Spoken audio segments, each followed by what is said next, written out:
Oneser. Live. Hit that shot. Hit that shot. Where's the double bicep? What? Right there? Damn. Got it. Damn. Ladies and gentlemen, we are back. We're hanging out. You're hanging out with me for a couple weeks. Couple weeks, yes. You're in town from? Friday? You No, got in Friday, where are you in Saturday. from? Where's home front? Home's India for me. Home's India, and you're in LA. Yes, sir. I love that. And you've been training for you're how old now? So I'm 28 years old, and me and Mike, we've been training together for 10 years now. Probably one of the best decisions I've took at a younger age. Got the call. You were like 17, 18 years old. Yeah. You said, hey, come on out. Yeah, there's an event we're going out. We're doing a youth seminar for all the kids that we have, in the Indian community that we have here in the U.S. And you came down. I think it was 500-600 kids. We hung out. I think we got one workout in. That was the first time we ever. So right. I was tiny. I was like 170 pounds. But yeah, no. I think learning that at a younger age definitely set up the foundation. And the reason I wanted to sit down today is we had a great couple workouts already. Yep. Got some shoulders in on, I think it was Saturday. You smashed squats yesterday. Mm-hmm. And I'm going to post this video for you guys, but it'll also show you just kind of from his first set on what he did to his last set. You quadrupled it. Yes. Your rep range with the same amount of weight. Yep. Even though the first set was hard. It was great. It was a great workout.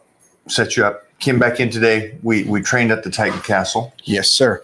And the deadlifts. New deadlifts with the feet on the platform. It was new for me. That was first time. And Tell them about it. Tell them what so you think. we set up the feet on the platform, more range of motion, open up the whole body, training it in a different position to be stronger, and more range of motion, get it more healthier. Speaking of health, this is a hard one I have with the society out there. Mo, water when you get a sec. You want a water? I'm good. Thank you. You're 28. You had a tweak in the shoulder. Yep. A little something going on there. And you saw I went down to Rejuve Yes. in Cancun, Mexico, where Dazawa Muse stem cells are the Lamborghini of stem cells. And That's right. that facility is one of the few facilities that has this. Thank you, Captain. Thank you. And you went down there and did this. Where was your mindset? Because at 28, even though it's a tweak, you wanted to do something to the pinnacle level. Well, simply put, I was thinking 10, 20 years ahead.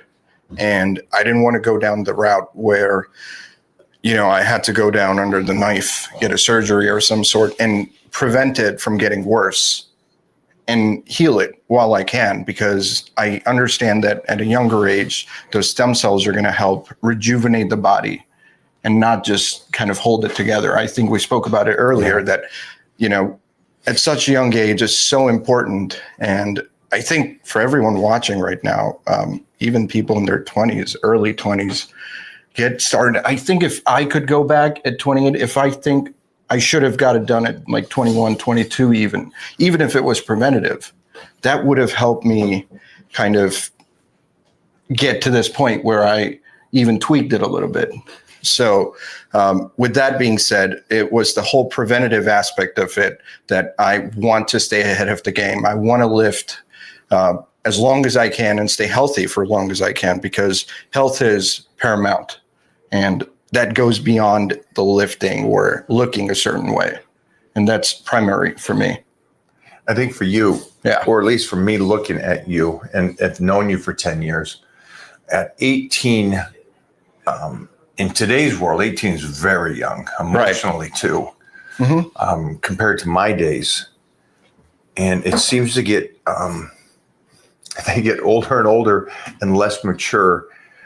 They want to play through their 20s, definitely through their teens. what was it about you and your mindset? At 18, you were already focused on a career, a path. And you had that just mindset of I'm going to be working through my teens and my 20s to make something really big happen. And I know we didn't explain too much about what you do and stuff, but you're very successful. It's just very successful, and you're absolutely, I guess, just stepping into a place where you have to be at that top tier, mentally, physically, and everything. Of course. And I think even from a young age, I never wanted to be the 99% of people going out and just wasting their youth away. And I always thought about getting better. And that's something that I picked up from a lot of people in different aspects of life, and including, I think the foundation starts at your health. And your physical, your body, the way you eat, the way you move, the way you train. And I think that spilled over in all different aspects of life. And patience is something that I've learned over the years, because when I look back at when I was 18 compared to where I'm at right now at 28, just as a person, not just as, a body, like, building muscles or any of that, but as a person, you grow so much, and that only comes with patience, I feel. What were some of the things, if there is something there, because I know your dad's a very successful, bright, I guess you would say few words and a lot of actions. Is there something that you learned from him that you have held true? Morals, ethics, and staying true to yourself. That is something that I've learned from him, and live by that. And don't just be that in front of the camera. Don't just be that in front of a certain group of people, but be that person even behind closed doors. And just staying true to yourself and being honest with yourself, I think it just helps you sleep better as an individual. And I've took that since I was young. And I think most of the things that I've learned about life, about work, about how to deal with people and all of that, and just overall life. And we're still training partners. We still train together when I'm back home, and just talking about life. And it's really rare, and I'm grateful that I get to do that. Yeah. I love it. Yeah. I love it. I wanted him to sit down with us today after a workout, just because it's always a cool thing for me to see somebody of the youth have that maturity of understanding what the future is holding for you and not wasting the youth. And by wasting it, I mean, I get the understanding of wanting to party and enjoy. But I like the other aspect of where you push it in your healthiness of your teens and 20s and 30s, and that way you get time in your 40s. And so when it comes to RejuveStem or stem cells, is there something you can tell to them? Oh, just get there. These ones out here and talk to these youngsters. As soon as possible. Just get there. Even if it's a little injury or inflammation, I would highly recommend get there. They take great care of you. Amazing people out there, especially Vivek. I know him personally. He's part of almost like family to us. And those guys take really, really great care. And also, just even with the stem cells, I'd like to say, just be patient with that. You're not going to just get your stem cells and tomorrow you're just going to heal like Wolverine. Right. That's not what happens. Like, it's a process where your body heals, it recovers, it repairs. And great point. Yeah. So because, and that was me as well. Like, I went in, I got my stem cells in, and a week later I'm like, okay, I feel a little better. I'm recovering, but why is there no effect? But then 3-4 weeks in, it kicks in. You're moving better. Just to give my story a little bit, I had a little bit of issue in the shoulder, tendonitis in particular. And I went in, I got my stem cells. I was not able to press overhead for the longest time. I got those stem cells, I think 8 weeks ago, and yesterday I think it was Saturday with Mike. We got in 155 on behind the neck press for 5 sets of 5. So, and that's just in 8 weeks from not being able to press overhead. And that's my experience. And And this is what I try to say to them. It's Yeah. like you hear about these 25 to 35-year-olds saying they got the bad backs and knees and stuff. And they're like, oh, this is just life. And it's like, no, that's not.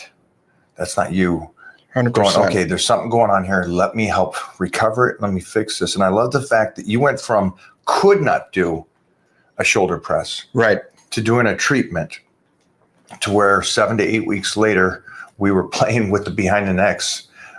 And your range of motion looks so healthy, and the weight was moving. I'm like, there we go, success story. Yep. Beautiful, 100%. beautiful. Back to that range of motion, to the very best you could possibly do. Right. Most people who don't have bad shoulders can't even do it. Right. Where you had a little something going on there, and are back to it. So I'm proud of you, man. And Thank I wanted you. him to talk to you guys. And if we got some questions, we'll finish off with some questions here for you guys. Yeah, I mean, there's a ton of the usual questions, nothing really relating to stem cells. Any youth questions? No, Nothing. not about youth or Mindset? Because I think the discussion we just had, believe it or not, was about stem cells and the shoulder and everything. But I think it was about his mindset, that he's willing to go, let me be preventative and take care of those little situations right now. That way at 28, I can be healthy and set myself up to win at 38 and 40. Yeah, that mindset you guys are talking about, it's amazing. And out of thousands of people, it might only hit a couple. That's the only problem. Which is fine, because that's all that, as long as you can help somebody make that Yeah. change. 100%. Because unfortunately, a lot of questions are like this.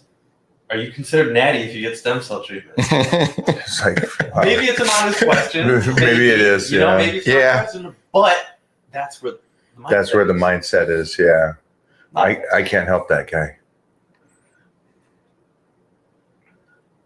This is kind of what we're talking about right now. I'm 17 years old. What less talked about recovery methods have you guys used to achieve longevity in lifting, besides the non-negotiable things like nutrition and sleep?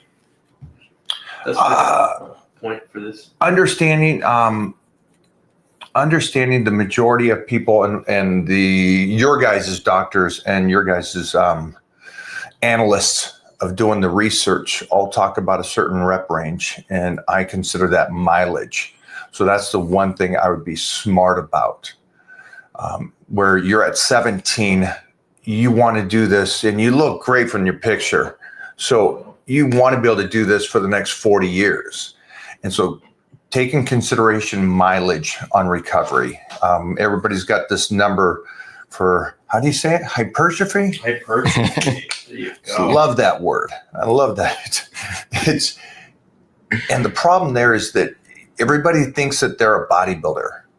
Everybody thinks they're going to be competing. Understand it's the connective tissue training and the nervous system training overrides the hypertrophy of building muscle. So and the reason I say that is because you're going to want to recover from all your workouts, but you're also going to want the least amount of mileage in the next 20 to 30 years relative to the guy that's in the gym for 4 hours at 17, 18. And trust me, I was that guy. I mean, you couldn't get me out of the gym until all my training partners were done, toasted, and had to take a nap. I wouldn't leave. So I think that's the one thing I'd say to my youth is back it down, back those numbers down, stimulate. Yep. 100%. Pinpoint. But besides that, lately, have you tried red light therapy? I have.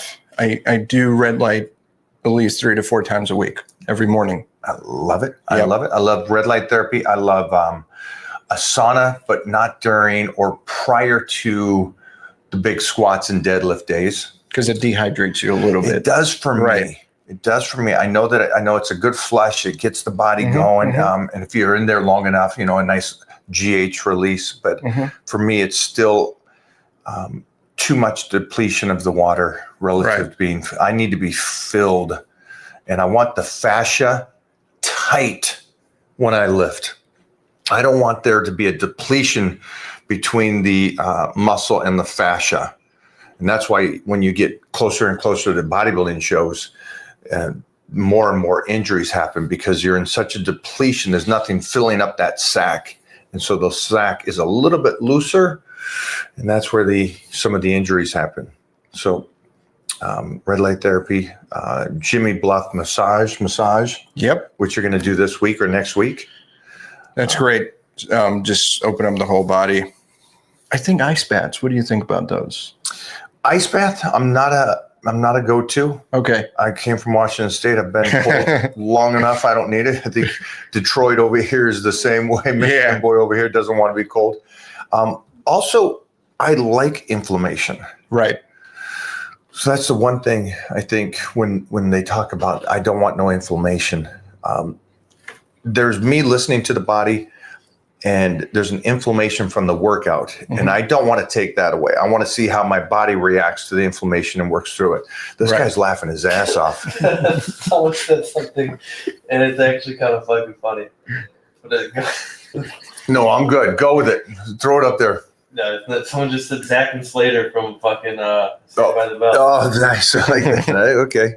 If you know them. Yeah, I do. Oh, that's so true.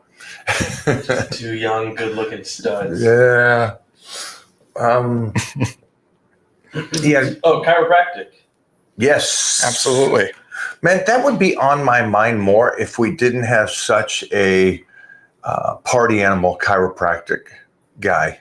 We need a more party animal. What are you talking about? I need our chiropractor to be in the office more instead of Vegas every single weekend. Yeah. But he's a young, strapping, selling his wild oats. Speaking of a young, strapping boy that's enjoying, yeah, chiropractic's great. We'll finish it there unless you got one more big boy. I'm way up top in the chat, guys. So. How to build the upper back, best food for after a workout, how to restore and refresh the body after a huge fat loss of 100 pounds and make it build muscle. Well, that's a great question. Is it possible to do it on maintenance calories? There's an extra piece there. Well, you will because you've lost some muscle during the diet. So you'll get that memory muscle back, on a maintenance. But to build more, no, it's not a cut. It's straightforward. You're in a surplus, you can build muscle. You're on a maintenance, you're breaking. You're not giving your body anything to grow off of. You're in a deficit, ain't gonna happen. So, and then again, for you've lost 100 pounds. I know, and you saying a maintenance, you got to figure out a relationship with food to where you're 1 foot in, 1 foot out. You lost 100 pounds and now you're barely eating again, just enough to where you burn everything off into your maintenance. You should be able to now have that maintenance.